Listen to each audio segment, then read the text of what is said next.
आज अगर बीजेपी बंगाल में स्ट्रांग बनती जा रही है तो उसकी जिम्मेदार ममता बनर्जी है। कि मुस्लिम समाज है तो ये गाय और भैंस है, इनका वोट ऐसा हासिल कर लो जैसे गाय और भैंस से दूध हासिल किया जाता है। क्या करती है, यहां पर 1000 बीड़ी अगर दिन में बनाती हैं तो 195 रुपये उनको मिलते हैं। 195 रुपये मिलते हैं उनको 1000 बीड़ी बनाने के लिए। अरे ममता बनर्जी, जब तुम दोबारा यहां पर आओगी मुर्शिदाबाद में तो उन बहनों की उंगलियां उठाकर देख लो, उनकी उंगलियां गल चुकी है बीड़ियां बना बनाकर। बंगाल में आपने 70 साल से कभी कांग्रेस को वोट दिया, तो फिर कभी आपने नेहरू का साथ दिया, फिर उसके बाद इंदिरा गांधी का साथ दिया, राजीव गांधी का साथ दिया, फिर आपने ज्योति बाबू को वोट दिया, उसके बाद अब आप टीएमसी को वोट दे रहे हैं। मैं मुर्शिदाबाद की जनता से और खास तौर से रघुनाथगंज की जनता से ये पूछना चाह रहा हूं कि आपने सबको साथ दिया, आपने सबको वोट दिया, मगर याद रखिए किसी ने भी आपसे इंसाफ नहीं किया, किसी ने भी हमारे बच्चों के रोजगार को या फिर मुर्शिदाबाद की सरजमीन पर इंडस्ट्री लगाने की बात की। आपने ममता बनर्जी को 3 मर्तबा मुख्यमंत्री बनाया, कई मर्तबा आपने उनको उम्मीदवारों को दिल्ली की लोकसभा में और राज्यसभा में भिजाया। अब की बार आपको बड़ी एहतियात और सोच समझकर अपने वोट का इस्तेमाल करना है। मैं ये कहना चाहूंगा कि बंगाल के मुस्लिम अक़लियत से बहुत नाइंसाफी की गई। लोग ये आपको बोलते हैं कि सेकुलरिज्म का साथ दो, यकीनन सेकुलरिज्म का साथ दीजिए, मगर ये तो बता दीजिए क्या ये बात सच नहीं है कि जब पंडित नेहरू इस देश के प्रधानमंत्री थे तो 1960 के दहे में 40,000 के करीब इसी बंगाल के मुसलमानों को यहां से नोटिस दी गई या इनको डिपोर्ट कर दिया गया। हट जाओ भाई, बैठ जाइए ना, बैठिए।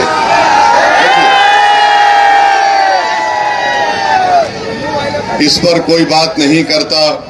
1962 में, दिसंबर 1962 में मोहम्मद मुस्तफ़ा सल्लल्लाहु अलैहि वसल्लम का मोए मुक़द्दस कश्मीर में चोरी हो गया, पूरे देश में दंगा फसाद हुआ। ये जो सेकुलरिज्म की दुहाई देने वाले हैं इतने बेशर्म हैं कि ये बता नहीं सकते कि 8 लाख मुसलमानों को मौजूदा बंगाल से ईस्ट पाकिस्तान जब नहीं बना था, मौजूदा बांग्लादेश में ढकेल दिया गया। बताओ उस वक्त ये सेकुलरिज्म का नाम देने वाले, क्या तुम अंधे हो गए थे, क्या तुम बहरे हो गए थे कि इतनी बड़ी तादाद में लोगों को ढकेल दिया गया। मेरे अजीज दोस्तों और बुजुर्गों, आज हमको कहती हैं कि मजलिस आती है तो बीजेपी को फायदा होगा, ओवैसी आएगा तो बीजेपी को फायदा होगा। मैं टीएमसी के लोगों को और ममता बनर्जी को बताना चाह रहा हूं, 26 साल पहले 1998 में यहीं से ममता बनर्जी ने बीजेपी से अलायंस करके दुमदुम पार्लियामेंट की कॉन्स्टिट्यूंसी से बीजेपी के एक कैंडिडेट को एमपी बनाया। क्या उस वक्त असदुद्दीन ओवैसी आकर ममता बनर्जी के कान में फूंक कर बोला कि तुम बीजेपी से अलायंस कर लो?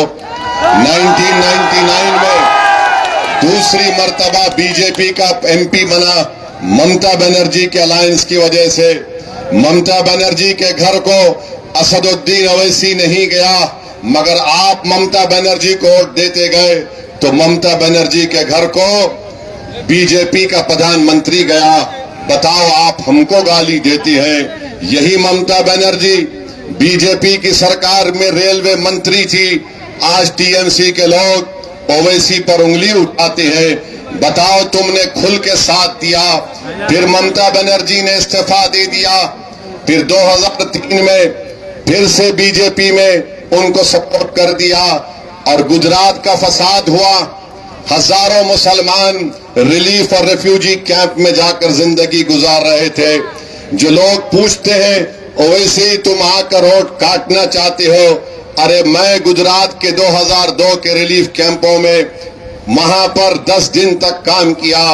शालम रेफ्यूजी कैंप में, वटवा में, जूहापुरा में मंजलिस जाकर काम की। ममता बनर्जी क्या कर रही थी बताओ?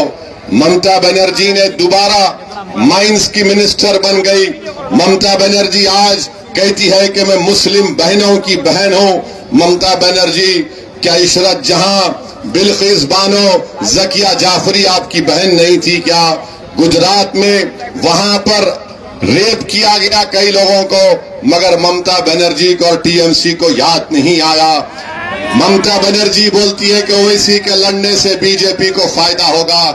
4 एमएलए बीजेपी के थे, 5 साल पहले जीतकर 77 हो गए। क्या उसमें भी ओवैसी जिम्मेदार है? बताओ आप। मेरे भाई, सब लोग आपका वोट हासिल करना चाहते हैं, कोई आपको आपका हक देना नहीं चाहता है। ये समझते हैं कि मुस्लिम समाज है तो ये गाय और भैंस है, इनका वोट ऐसा हासिल कर लो जैसे गाय और भैंस से दूध हासिल किया जाता है।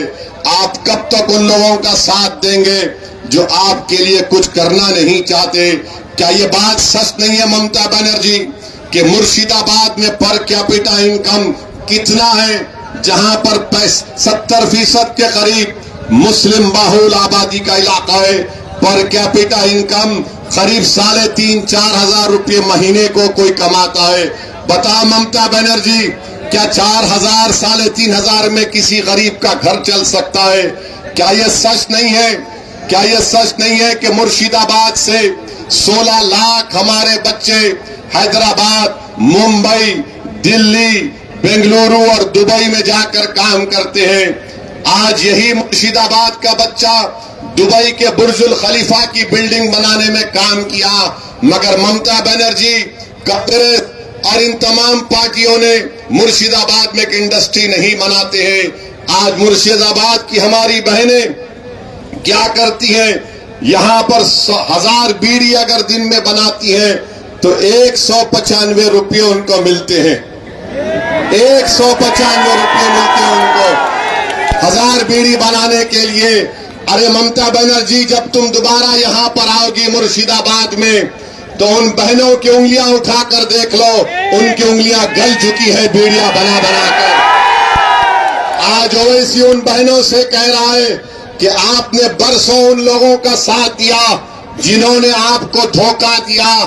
आज अगर बीजेपी बंगाल में स्ट्रांग बनती जा रही है तो उसकी जिम्मेदार ममता बनर्जी है, क्योंकि ममता बनर्जी ने 1998 में दमदम पार्लियामेंट कॉन्स्टिट्यूंसी से बीजेपी का पहला एमपी कामयाब करवाया।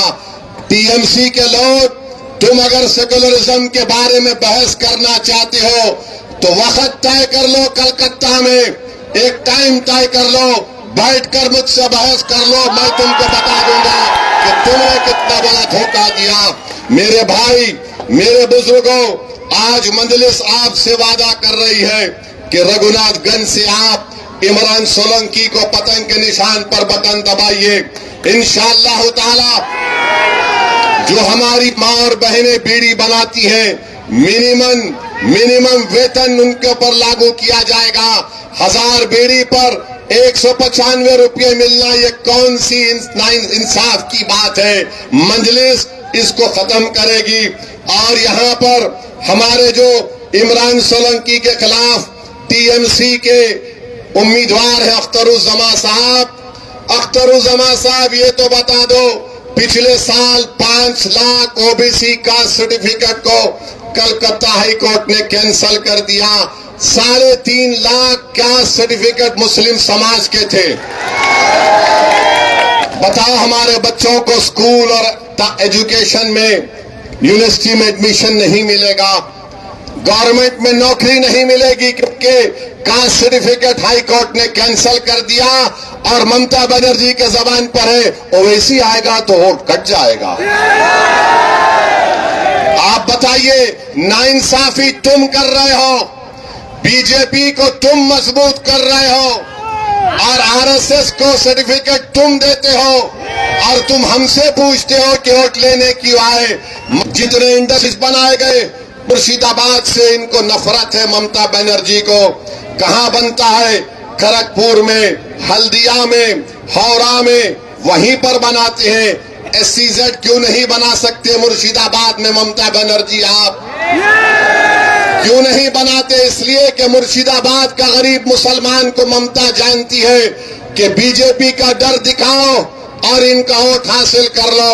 मुर्शिदाबाद के गरीब आवाम, मुर्शिदाबाद के मेरे भाई और बहनों, अगर आप रघुनाथगंज से इमरान सोलंकी को कामयाब करेंगे और मुर्शिदाबाद में इंडस्ट्री नहीं लाई जाएगी, मुर्शिदाबाद में हमारी बहनों को इंसाफ नहीं मिलेगा, जैसा इमरान सोलंकी आपका नया MLA बनेगा, मैं आपसे वादा कर रहा हूं मुर्शिदाबाद के इंसाफ के लिए ओवैसी कोलकाता में चक्का जाम कर देगा। याद रखो, अब नाइंसाफी को बर्दाश्त नहीं किया जाएगा। ये लड़ाई हमारी हक की है, इस हक की लड़ाई में आप हमारा साथ दीजिए। मैं आपको ये भी बताना चाह रहा हूं कि आज आप देखते हैं कि किस तरीके से हर जगह पर मुर्शिदाबाद को नुकसान पहुंचाने के लिए TMC ने काम किया। मैं लिख कर लाया हूं, आपको बताता हूं कि ममता बनर्जी के दौर में क्या हुआ। यहां पर देख लीजिए, रघुनाथगंज 2 है, जहां पर मुसलमानों की आबादी ज्यादा है, वहां पर बच्चे हमारे स्कूल को नहीं जाते। जहां पर मुसलमानों की आबादी ज्यादा है, वहां बच्चों के लिए स्कूल नहीं है, हमारी बेटियों के लिए अस्पताल नहीं है। क्यों नहीं है? इसलिए कि ममता बनर्जी बोलती है कि तुम सिर्फ वोट डालने वाले हो, तुमको अस्पताल की जरूरत नहीं है, तुम्हारे बच्चों को स्कूल की जरूरत नहीं है। मेरे भाई, इस नाइंसाफी का आप खात्मा करो और आप जाकर देखो, सालनपुर है, वहां पर ममता बनर्जी ने स्कूल भी बनाया, अस्पताल भी बनाया, अस्पताल में डॉक्टर को भी दिया, अस्पताल में बेड को भी दिया, मगर कहां पर नहीं करते हैं? मुर्शिदाबाद में नहीं करते। एयरपोर्ट है कोलकाता का, मगर मुर्शिदाबाद और मालदा के लोगों को एयरपोर्ट जाने के लिए 250-300 किलोमीटर दूर जाना पड़ता है। तो मैं आपसे अपील करने आया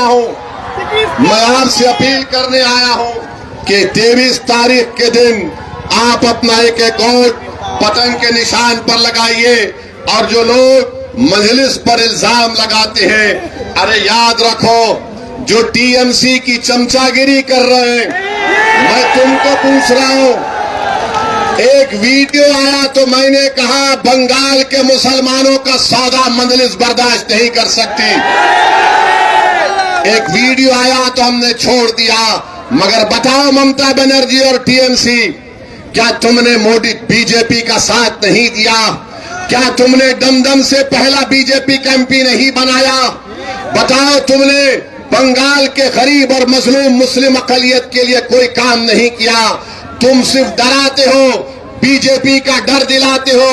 यकीनन मैं कह रहा हूं, मोदी और ममता एक सिक्के के दो रुख हैं। मोदी और ममता दोनों भाई बहन हैं। आज मैं आपसे अपील कर रहा हूं कि यकीनन हमको बीजेपी RSS को हराना है। बताओ, ममता ने कहा था कि वक्फ का कानून बंगाल में लागू नहीं करेंगे, मगर ममता ने झूठ कहा तुम्हारा वोट हासिल करने के लिए। आज वक्फ की जायदादों का रजिस्ट्रेशन नहीं हो रहा है, वक्फ की जायदादों ममता ने उसको बर्बाद कर दिया। तो मेरे भाई, मेरे बुजुर्गों, सोच समझकर 23 तारीख को वोट दो। वोट डालने से पहले ये देख लो कि बीजेपी को जरूर हराना है इंशाअल्लाह ताला। मोदी को RSS के उनके नापाक अज़ाइम में शिकस्त देना है। कल तक आपके पास कोई विकल्प नहीं था, आप हालत मजबूरी में टीएमसी को वोट देते थे। आज असदुद्दीन ओवैसी तुम्हारे दरमियान में आके खड़ा है और हमेशा खड़ा रहेगा इंशाअल्लाह ताला। मेरे भाई, बिहार में हमारे 4 एमएलए तोड़ लिए, तो बताओ तोड़ने वाले सेकुलर थे क्या? उन्होंने 4 तोड़ा और अल्लाह ने सीमांचल की जनता को सलाम, उन्होंने दोबारा हमारे एमएलए को कामयाब कर दिया। राज्यसभा का इलेक्शन हुआ, जिन्होंने हमारे एमएलए तोड़े हमने उनका साथ दिया। राजद के 3, कांग्रेस के 3 एमएलए गायब, राजद का एक मुस्लिम एमएलए गायब। बताओ जब बी टीम कौन थी? वाइस प्रेसिडेंट का इलेक्शन हुआ, मैंने किसको वोट दिया बता दो? तेलंगाना में जुबली हिल का बाई इलेक्शन हुआ, मजलिस ने किसका साथ दिया बता दो? अरे तुम्हारे पास दिखाने को कुछ नहीं है। वो नहीं चाहते कि बंगाल के गरीब और मजलूम मुस्लिम अकलियत की पॉलिटिकल लीडरशिप बन जाए। मैं यहां पर अपनी लीडरशिप के लिए नहीं आया हूं, मैं आया हूं ताकि रघुनाथगंज से आपके दरमियान में हमारी और बेटी और भाई नेता बने, नेता बने, नेता बने। इसके लिए मैं आपसे अपील कर रहा हूं कि 23 तारीख के दिन आप अपना एक वोट पतंग के निशान पर बटन दबाकर आप अपने आप को कामयाब करिए। कैंडिडेट उम्मीदवार इमरान सोलंकी नहीं है, कैंडिडेट रघुनाथगंज का हर बच्चा है और बेटी हर मां है। आपको मुर्शिदाबाद के इंसाफ के लिए, विकास के लिए आपको वोट देना है। बीजेपी को जरूर रोकना है। कितने सीट पर मजलिस लड़ रही है? 10 या 11 सीट पर मजलिस लड़ रही है। बताओ फिर मुझ पर इल्जाम क्यों लगाया जाता है? तुम तो बीजेपी का साथ देते आए हो, तुमने बंगाल में बीजेपी को मजबूत किया। तो मेरे अजीज दोस्तों और बुजुर्गों, बीजेपी को रोकना है। बीजेपी का एजेंडा फासिस्ट एजेंडा है। बीजेपी हिंदुत्व की आइडियोलॉजी को मानने वाली है। मगर एक बात याद रखो, ममता बनर्जी को आपसे मोहब्बत नहीं है। ममता बनर्जी को तुम्हारी गरीबी से मोहब्बत नहीं है। ममता बनर्जी को नौजवानों को रोजगार से लगाने की मोहब्बत नहीं है। ममता बनर्जी को मुर्शिदाबाद और मालदा से मोहब्बत नहीं है। ममता बनर्जी को मोहब्बत है तो तुम्हारे सिर्फ वोट से, तुम्हारे वोट से मोहब्बत है। याद रखो, वोट का सही इस्तेमाल करिए, एमआईएम पार्टी को कामयाब करिए। आपका बहुत बहुत शुक्रिया।